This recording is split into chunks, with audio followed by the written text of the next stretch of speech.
Hey, Dan. Hello, Nikki. I just feel some obligation to show you my children. Here are my children. There's Marshall. There's Preston. There's Pip. Like a child. Sadie. I don't know why I had to do that. I just felt like I needed to. So anyway, I am going to eat dinner while making this video because otherwise I'm not going to get it done. And I've got lots of things to say. For starters, I'm going to answer, Nikki, I'm going to answer your videos. I'm going to actually answer both of your last two videos. And, hey, you guys have to catch up? You do? I do.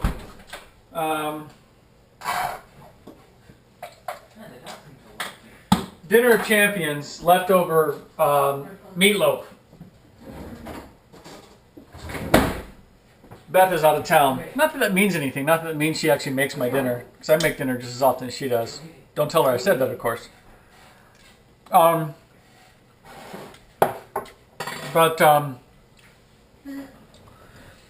so I'm going to answer your two most recent videos, Nikki. Dan, you haven't made many videos lately. You've got that one where you're playing that song, which I think I'm going to talk about later. And I'm kind of waiting for a Where Am I video. I think you know the history on that, Nikki.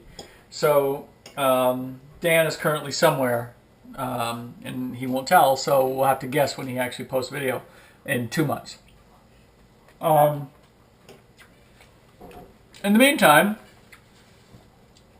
you, Nikki, talked about having house guests, and I commend you and Mike doing that. As gregarious as I am, we rarely have house guests. Now, it could also be a function of space. You know, up until Galen died and Duncan moved away, we never had really any spare space in this house. Dave and Amy, Beth's cousin Amy and her husband Dave, would come down and visit from time to time, but they always brought their motorhome and would sleep in the driveway. I always felt slightly like I was not being a good host when they did that. But given that Amy is allergic to cats, and we have 2 cats, it worked actually better, I think. So I'm glad that you're catching up with your old friends. It sounds like you had a couple sets of friends in this last week. So good for you. Yeah, you were in Bend here a couple weeks ago. Yes, I know where Bend is.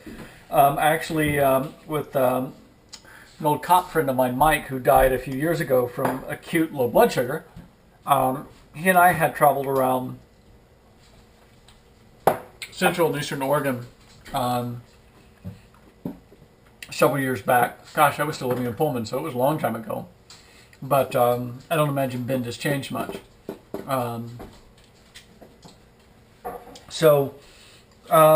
Mike in action. Yeah, I want to see Mike in more action shots. Even if he's remotely mowing the grass while sitting on the can talking on his phone and eating dinner. I want to see that. So, Marshall, Preston, please don't leave the fridge open. Just sitting open. Co-ed softball. Yes, I actually used to play co-ed softball here, and I was that close to hitting for the cycle one game. I had a triple, then a single, then a double, and I couldn't hit the dinger. So, but I love softball. I love playing third base, and I know exactly what you mean when that ball comes in and makes your fingers go numb. That's the problem playing first base, but I loved playing third and having, the big hitters get up and just whack that ball at you. Now, that was always good times for me. And I was never very good at throwing, so we always needed somebody exceedingly good on first to catch my errant throws. I mean, I would usually get them within reach distance, just not on target. You know what I mean? Yeah, I know what you mean about good players. Did you say that good players don't foul out? I can't remember now. But usually it's the big hitters that foul out because they get up there and, and they're mighty casing it and really swinging for the fence and they get those little foul tips or they pop it up. But most often what they do is they get out in front of it and yank it down the third base line and foul that way. So, and yes, I do know that you can strike out looking. And then I know what you mean.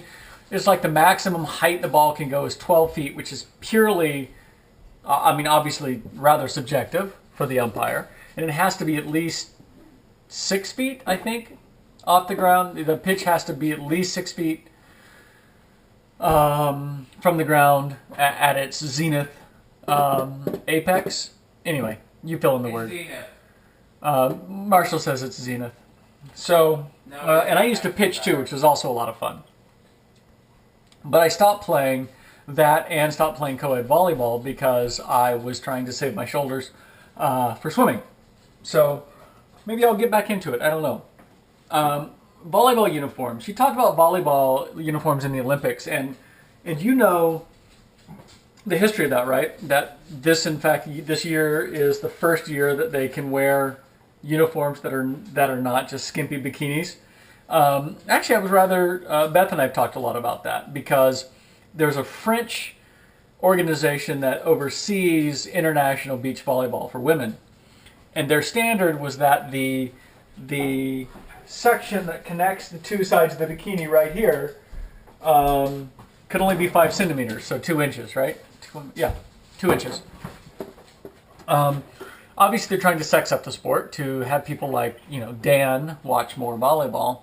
But I just think they should, wear what they want to wear. If they want to wear bikinis, fine. If they don't, that's fine too. So, I don't know. I just think that's, typical crap that women have to put up with. Speaking of which, I listened to Tina Fey's book on CD, Bossy Pants, and she talks a lot about these issues growing up, and specifically, she was at a conference researching for a movie, and the question posed to all these women at this conference was, when did you first know that you were a woman, from girl to woman? For many of them, it was when a rude comment was made to them by a man. And in fact, hold on a second. Tina Fey said when she was 13, she was wearing this awesome pantsuit walking down the street. No, she was 11. She was really young. And this guy drove by and yelled, "Nice tits!" And she said, I yelled back, "Suck my dick!" She said, in retrospect, it didn't really make any sense, but at least I didn't hold my anger in. So, anyway, it's a great book. I would highly recommend listening to it. You also talked about most women having big fake boobs. I don't know who you're hanging out with, Nikki, that most women have that, because that's not my experience. Now, one thing Tina Fey did say is that you can always spot fake boobs by looking at their arms. No upper arm meat, no boobs. So that's what she told me. No upper arm meat, they can't have big boobs. So, now you know. Water skiing, I'm going to touch on that a little bit. Bayfield, it was Bayfield with a B, as in big Hooters, Bayfield, Wisconsin. It's right on Lake Superior, and so you can actually go in and look at the map, Nikki, and you'll see Bayfield, Wisconsin, and you'll see Madeline Island just off, in the middle of Lake Superior, 2 miles away, and if you can follow the dotted line, that's the ferry route, and that's roughly parallel to where we swim. So, in fact, what they often do when we're out swimming is the ferry will try to draft behind us to increase their gas mileage. So, let's see. Next year for Bayfield, we're actually going to be going out with Glenn and Lisa and renting a sailboat. And I'm really looking forward to this. We're going to all, maybe 8 or 10 of us on a sailboat, on a big sailboat, and sleep on it and then go out sailing. So I'm really looking forward to that. And I've still got Bayfield video. Maybe I'll put it up eventually. Maybe I never will. I don't know. By the way, I'm glad you like my new sign-off, Nikki. The Go USA sign-off. So it's sort of a Pavlovian thing. what you can look forward to is every time you hear somebody yell "Go USA" and they wave the flag, you're going to get sick at your stomach. So I'm sorry for that, but you know, somebody had to come up with a new sign off. As I said, your video, the finger, I thought that was you were alluding to a new sign off. And I was rather disappointed that that wasn't the case. It was just your finger getting in the way of the camera. So,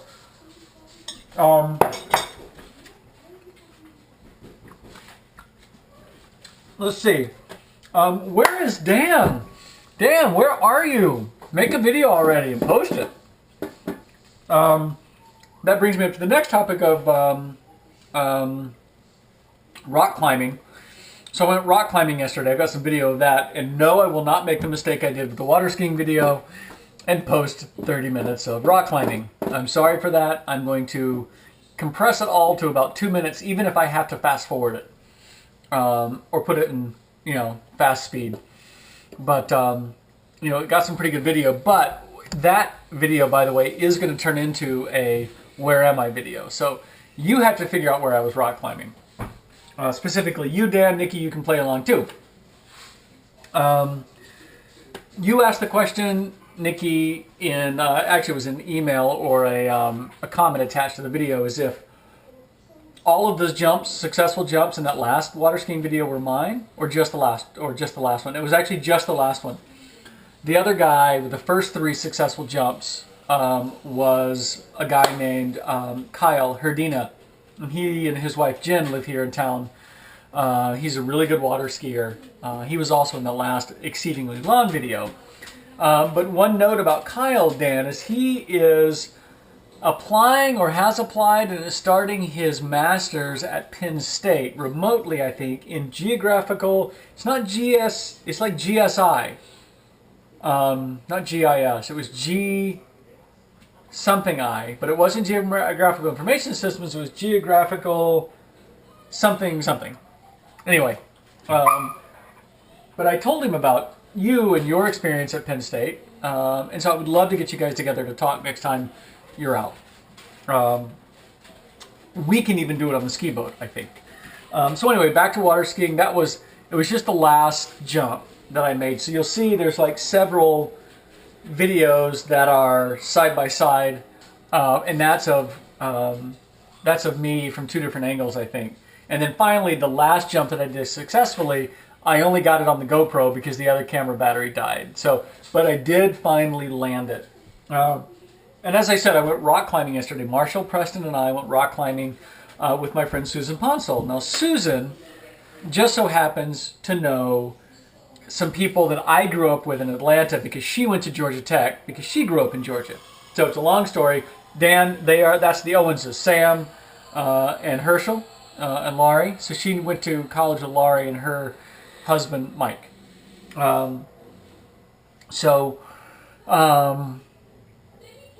Yeah, so we went rock climbing. It was really good. I don't know if you can see the scrapes.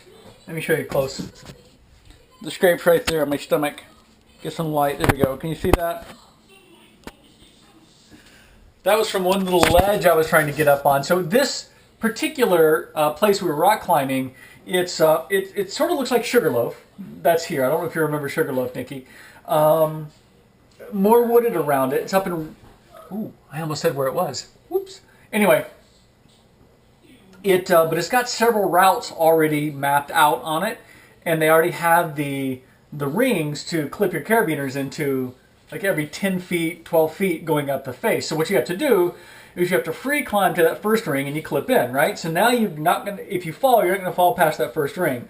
Then you got to free climb to the next ring, clip in up there. So you work your way all the way up to the very top ring, which is that one already has a carabiner on it, and then you clip your rope in there, and then you what's called top climb, meaning you got a rope higher than you're climbing the whole time so that somebody can belay you from down below so you can take a few more chances and really climb. So that's what I was doing, was top climbing the whole time. Although on a more difficult route, I was trying to climb and get above, because nobody could quite get over this little ledge, and I tried and slipped and ended up falling. Fortunately, I obviously was, Hunter, Susan's 20-year-old son, was paying attention and belayed me and kept me from whacking the ground. So, because I was probably 25 feet up at that point.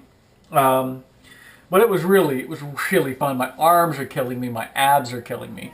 My glutes are killing me. But it was really cool. So, Nikki, you asked the question, why in the hell am I doing that at 44, the water skiing? Because I'm not 88. Because I'm not dying. Because I'm not dead. Because I can. Because I enjoy it. It is a lot of fun. Just to see, to get out there and do it. It's I don't know. I really enjoy it. I love the water skiing. We're going to go back out Wednesday night again. Hopefully we'll get the kids out on rope and see if I can land a jump again. I will not inflict long video upon you. Let's see, Dan's song. We were talking about, I think, Dan, you were talking about post-production in a couple of videos ago. And I've often said that, when we went up to see Foster the People, man, your voice is so much better than that lead singer's voice. And, I don't know. Maybe you need a bunch of post-production and you too could be a pop star. But I like you just the way you are. I like your voice. It's very powerful. So, yeah, there you go. But I agree with what Nikki said about this song being better than, or more likable than the original. So, yeah, you're my hero. You're the wind beneath my wings. So, let's see, Dog Frolic. I don't know where my dogs went, but every Sunday morning there's a, right at the end of our street where that technical college is and all the fields. I don't know if you remember that, Nikki. But there's a dog frolic out there from 10 till 12. There are like 40 dogs of various breeds running around sniffing butts and slobbering on each other. Not unlike, actually, the bars here when school's in session. So, I've been taking Sadie and Pip down, and it's just awesome to watch them run and play and sniff and pee and all those things that, dogs and males between the age of 18 and 22 do. So, yeah. So, you're going to Hawaii, Nikki. Good for you. I knew you were going. So I'm glad. Yes, you may shoot video. If you can find somebody in a USA suit, you got to really get a shot of that because I want to see it. That's all I got. So Dan, looking forward to some video from you. Nikki, enjoy doing laundry and whatever else that is you're not doing between now and when you leave for Hawaii. And in general, go USA!